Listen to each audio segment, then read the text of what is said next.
மக்களே, இன்றைக்கி என்ன அப்படின்னு சொன்னோன்னா, எளிமையான முறையில் நம்ம அதிகமாக பாத்திரத்தை சேர்க்காம ரொம்ப நேரம் நம்ம பாத்திரம்லாம் விளக்கிக்கிட்டு இருப்போம். அதில் நம்மளுக்கு ரொம்ப டைம் வேஸ்ட்டாக போயிடும்.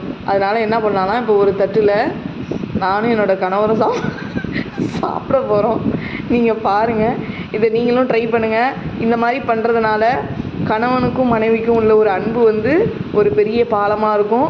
இன்னொன்று, இதே மாதிரி இந்தியாவில் யாருமே கண்டுபிடிச்சிருக்க மாட்டாங்க இந்த மாதிரி. அதனால் இதை ட்ரை பண்ணுங்கள். ட்ரை பண்ணி பார்த்துட்டு உங்களுக்கு பாத்திரமும் செலவாகாது, தண்ணி செலவாகாது. அப்புறம் நீங்கள் சோப்லாம் யூஸ் பண்ணி ரொம்ப அதுக்கும் செலவு பண்ண தேவையில்ல, நேரம் வேஸ்ட் ஆகாது, மிச்சப்படும். அதனால் இதை ட்ரை பண்ணுங்கள். இப்போ நானும் என்னுடைய கணவரும் இந்த மாதிரி சாப்பிட போகிறோம். இதை மாதிரி நீங்களும் ட்ரை பண்ணுங்கள் வீட்டில். நல்லாயிருக்கு. அந்த காலத்தில் தான் கணவன் சாப்பிட்டுட்டு மனைவி சாப்பிடுவாங்க. இப்போலாம் அந்த மாதிரி கிடையாது. இதை மாதிரி சொன்னாலாவது சில பேர் இதை அக்செப்ட் பண்ணிப்பாங்க. அதுக்காக தான். இந்த வீடியோ பிடிச்சிருந்துச்சுன்னா மறக்காமல் லைக் பண்ணுங்கள், ஷேர் பண்ணுங்கள். அப்புறம் என்னோடய சேனலை கொஞ்சம் சப்ஸ்கிரைப் பண்ணுங்கள். தேங்க்யூ.